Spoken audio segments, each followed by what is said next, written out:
Hey, let's talk about the $5,000 refund stimulus check that's been making the rounds again. If you've been following this, you know it's called the DOGE Dividend. And now, it's getting even more attention because both Elon Musk and President Trump have publicly floated the idea. A tax refund straight into your pocket, funded by savings from the government itself. Sound great, right? But let's be real. What's actually happening here? And is this any closer to reality? Or is it still just another idea that sounds good on the news? Before we get into it, if you find these financial updates helpful, make sure to hit that subscribe button. It helps the channel, and you won't miss out on important news like this. So, here's where things stand right now. The DOGE Dividend is a proposal that would send a one-time $5,000 check to tax-paying American households. Unlike past stimulus checks, this wouldn't be new government spending or money being printed. It would come from savings created by the Department of Government Efficiency, or DOGE. And yes, DOGE is a real thing, despite the name sounding like a meme. It was created under Trump's administration as an advisory group focused on cutting government waste and inefficiencies. The idea behind the DOGE dividend is simple. Identify wasteful spending, cut unnecessary costs, and then return 20% of those savings back to taxpayers.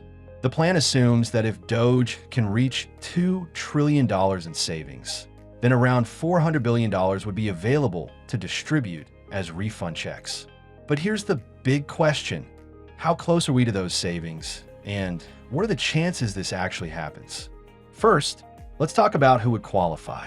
Unlike the stimulus checks from a few years ago, which were sent to most Americans, the DOGE dividend would only go to households that pay federal income taxes.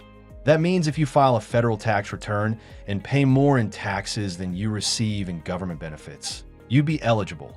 But if you don't, like if you rely entirely on Social Security, other government benefits, or have no taxable income, you wouldn't receive a check. And that's already a major difference from past stimulus checks. And it's also why some lawmakers are skeptical about the plan. The majority of Americans earning under $40,000 a year effectively pay no federal income tax, meaning a large portion of lower-income households wouldn't see a dime from this. Some experts argue this makes it less inflationary than past stimulus checks, since it's giving money back to people who have already contributed rather than injecting new cash into the economy. But on the flip side, critics argue that it's unfair to exclude lower-income Americans who could benefit the most from extra money. Now, let's get into the big issue. Where is this money actually coming from? Right now, DOGE claims to have saved around $65 billion by eliminating fraud, renegotiating contracts, and downsizing certain government programs.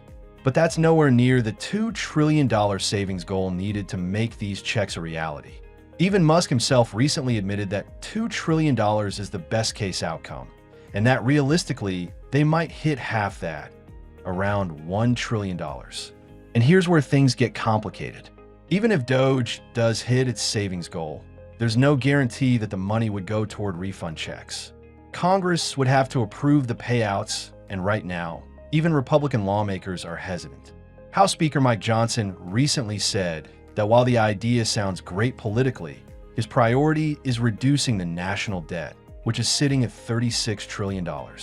Other lawmakers, like Senator Ron Johnson and Senator Cynthia Lummis, have echoed that sentiment, arguing that if savings are found, they should go toward paying down the deficit first. Even if Trump pushes for the checks, Congress ultimately holds the power to decide how those savings are used. And as we've seen before, getting any major financial policy passed isn't exactly easy. So what about inflation? Would a $5,000 check make things worse? That depends on what people do with the money. If most of it is saved or used to pay off debt, the impact on inflation would be small.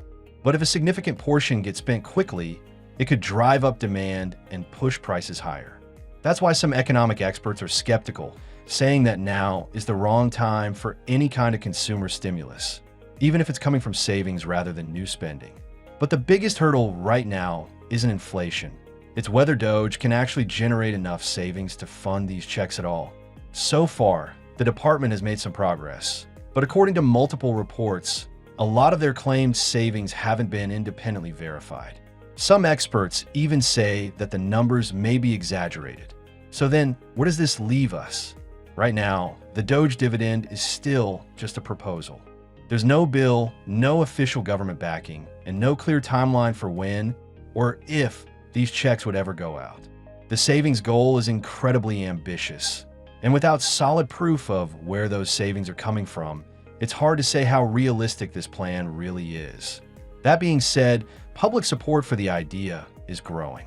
A new poll found that most Americans support the DOGE dividend, with strong backing from both Republicans and Democrats.